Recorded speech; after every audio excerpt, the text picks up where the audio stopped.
menebar manfaat bagi pendidikan merdeka.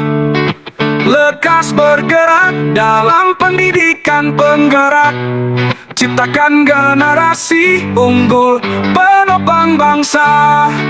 Mari bergerak, lekas bergerak, dan selalu menggerakkan. Mari bergerak, lekas bergerak, dan selalu menggerakkan. Mari bergerak bersama guru penggerak, menebar manfaat bagi pendidikan merdeka. Lekas bergerak dalam pendidikan penggerak, ciptakan generasi unggul penopang bangsa. Mari bergerak, lekas bergerak, dan selalu menggerakkan. Assalamualaikum warahmatullahi wabarakatuh. Saya Sumarti A, CGP Angkatan 10 dari Kabupaten Lombok Timur.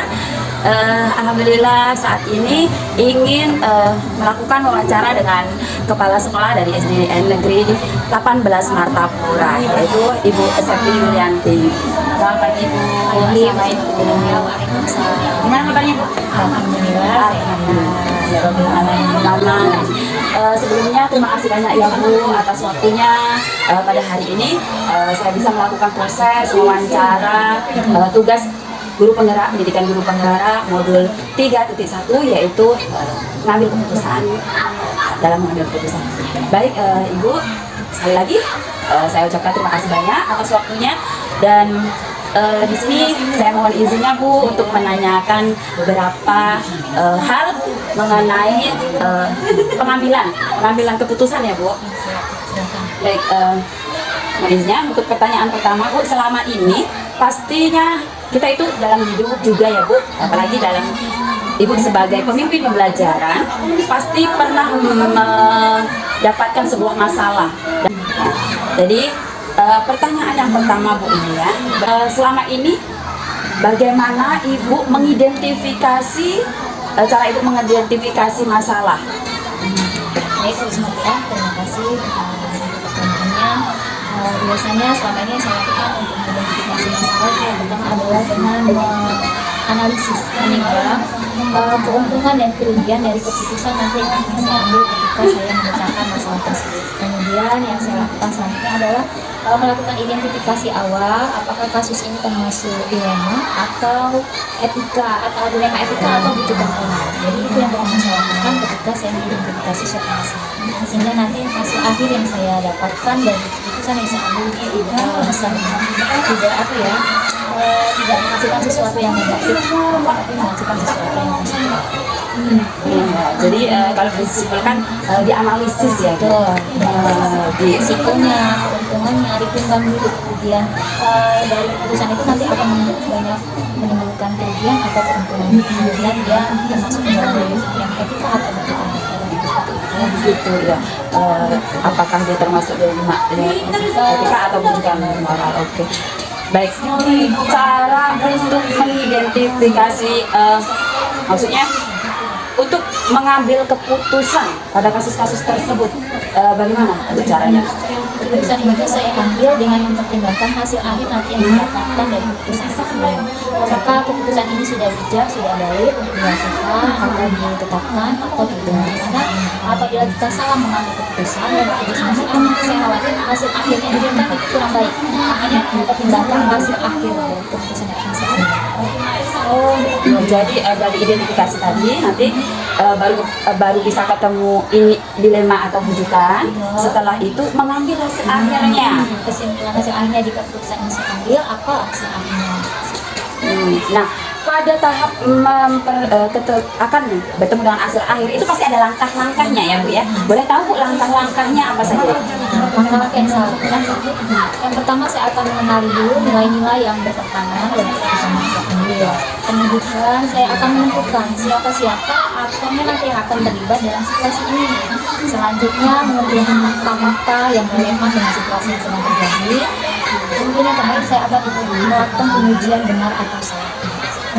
Baik, jadi langkah-langkahnya yang pertama nilai-nilai yang bertentangan, kemudian orang atau siapa yang kemungkinan terlibat, apa hal apa gitu kan, kemudian fakta-faktanya apa, jadi mengumpulkan ya Bu ya, mengumpulkan semua data.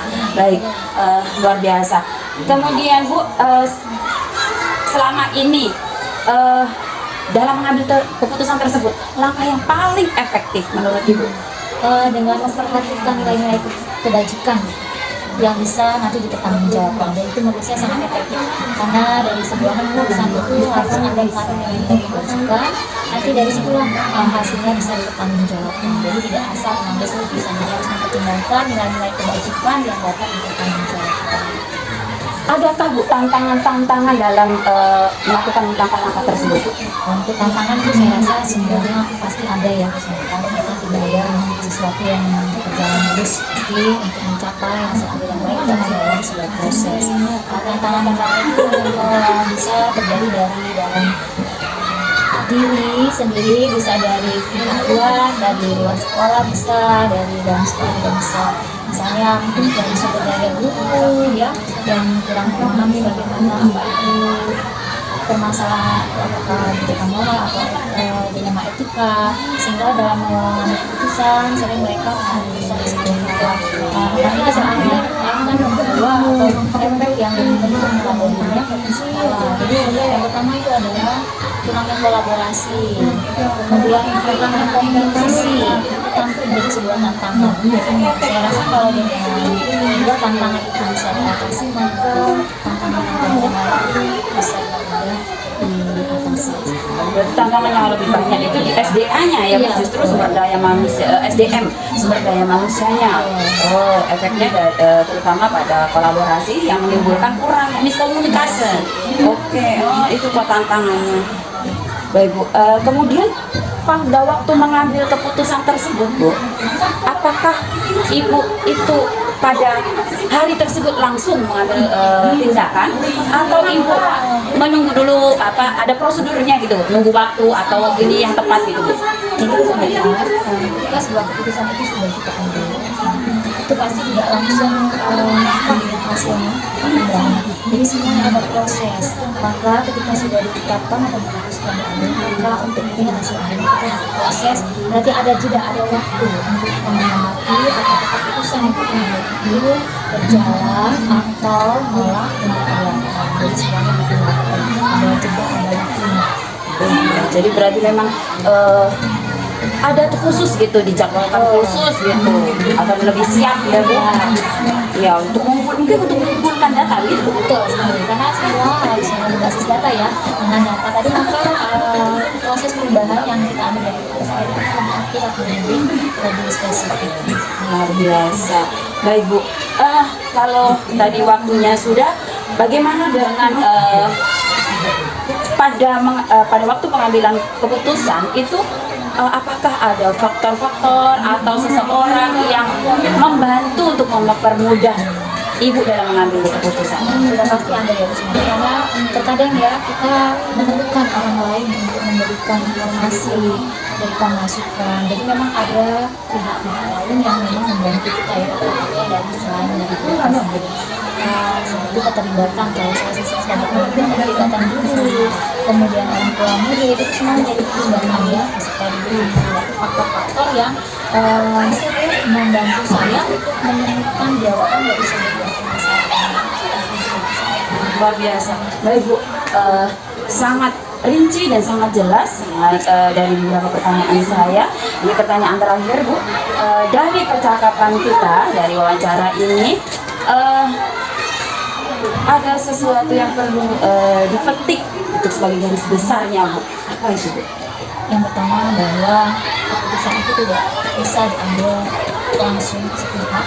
Kita perlu komunikasi, perlu mencari tahu apa yang melatar belakang permasalahan itu, kemudian melakukan identifikasi awal dan tetapkan langkah-langkah yang baik sebelum kita mengambil keputusan. Luar biasa Bu, sangat menginspirasi. Semoga apa yang sudah Ibu paparkan, Ibu sampaikan, semoga bisa menginspirasi kita semua, termasuk terkhusus saya sendiri Bu, bisa diimplementasikan oleh seluruh pemimpin belajar yang ada di Indonesia. Luar biasa. Terima kasih banyak yang bersama waktunya, tempatnya. Mohon maaf sudah mengganggu waktunya. Oh, Bu. tidak apa-apa, saya malah senang, siapa tahu nanti ke depannya kita bisa terus berkolaborasi. Amin. Terima kasih banyak. Mohon undur diri Bu. Assalamualaikum warahmatullahi wabarakatuh. Waalaikumsalam warahmatullahi wabarakatuh. Mari bergerak, lekas bergerak, dan selalu menggerakkan. Hey!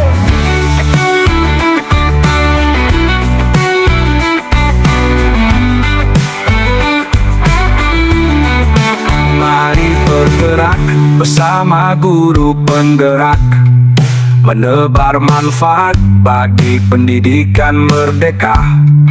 Lekas bergerak dalam pendidikan penggerak, ciptakan generasi